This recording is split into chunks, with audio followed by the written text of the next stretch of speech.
Around the shadow crowds with pencils in hand, like the shadows lifted the goggles hair. Strange liquid breaths of wrath chasing circle through the skies through the skin. Boring, let's make a monster instead.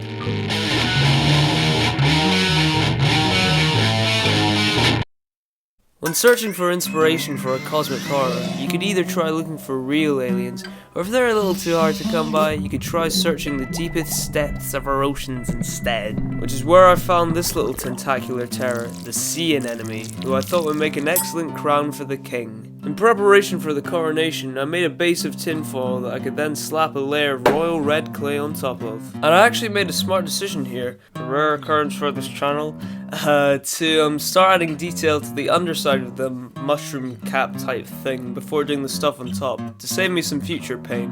And yeah, you can see me sculpting some spiky bumps here, and this is really boring, isn't it? Let's just skip ahead a bit, we can do that, and you know what, we can skip ahead a little more, we don't need to... Still not done? Right, we need to hurry this up, people will be watching TikTok instead, and whoa, too far, there we go. I've even added some nice detail to the neck there, how lovely. But yeah, now that all that's done, I can get started on the far more exciting process of adding a bunch of tentacles to the top of the head. Hooray! I mean, I say that, but if I cut out all the tedious, monotonous, borderline boring parts of the sculpting process, there'd be about what? 12 seconds of footage? Which now that I think about that, I could just make that a TikTok instead. But before I start my journey of dethroning Charlie D'Amelio, I should give this thing a bake. With the spiky bits of the crown done, I still needed to make the fancy thing in the middle, for which I had a rather cracking idea.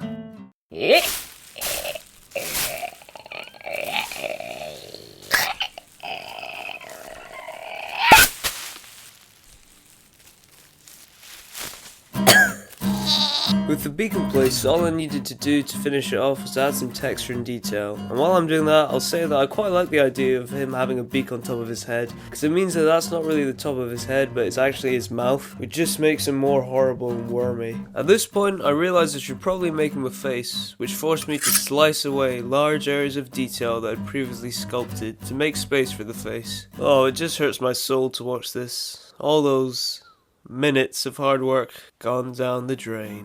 But with that terrible sacrifice made, I just needed to find a face fit for a king. At first I thought I could make him extremely chiseled, a bit like your humble host, or maybe just downright hideous instead. But in the end, I settled for a more abstract option, by combining the Chinese characters for yellow and king.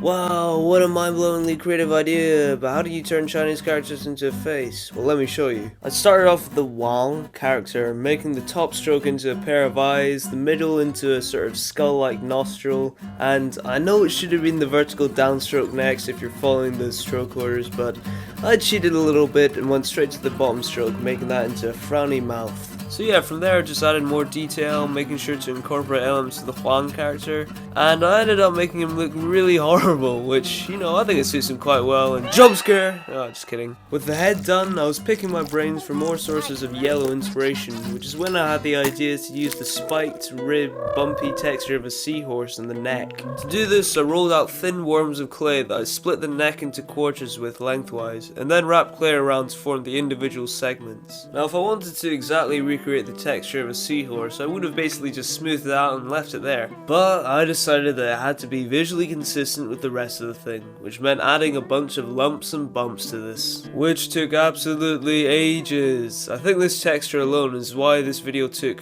what, how long did it take to make? 6 months? 6 months? This video took 6 months? What? I mean, to be fair, in the time between this video and the last, there were also a couple of little things that cropped up, like animation side gigs and school exams, just minor stuff like that. But anyway, I feel like I've spent enough time on this to finally call the neck and head done. Heavy is the head that wears the crown, especially if you're missing a body, so I invited an old friend of mine to fix that. This Orlockian octopus is the vampire squid, whose vast membrane acts as a fashionable cloak for our king. The base of the body was this rather rickety looking wire frame that I then wrapped in tinfoil and slapped some more clay on top of, and I pre-baked the clay on the inside so I had a more solid structure to work on. And what work was I doing, you ask? Well, basically the exact same stuff that I did before. Yup, that's what happens when you stick to your philosophy of visual congruency. You just end up making the same thing over and over again. Well, at least this time I added some smaller bumps to the edges of the ridges, because I think that lots of small detail makes a creature look larger. And the bigger canvas also allows me to better show my weird skin making technique, which involves carving a bunch of wavy, crisscrossing lines that when they intersect make a bunch of sort of stretched diamonds that I think look quite cool, and it's really fun to do. So fun in fact that we can just skip the rest of this. Yeah, we don't need to see that. I mean, to be fair, I'm quite liking the way this is looking, apart from that blank bit at the top, which is there to attach the head and sculpt the same detail I've done again and again. I feel like most crafting type channels are meant to inspire people, you know? Like after you watch them make their things, you just want to pick up whatever junk you have laying around and build something of your own. But I think after watching this video, you might never want to make anything ever again. And if you're one of those people that feels that way, then good.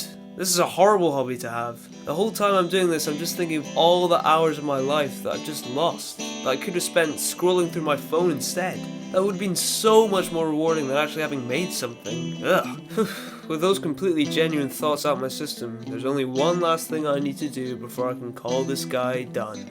The final piece of the puzzle was giving our king some limbs, and rather than making even more tentacles, I decided to go for a creepier option by making a bunch of spindly human hands instead. Oh, would you look at that? Here's some I made earlier. How lovely. But how exactly would you make one for yourself? Well, let me show you. Start off with a piece of wire bent into the rough shape you want your arm to be posed in, and make sure to use double wound wire here, because that way the tinfoil will have an easier time sticking to it, like this. Huh?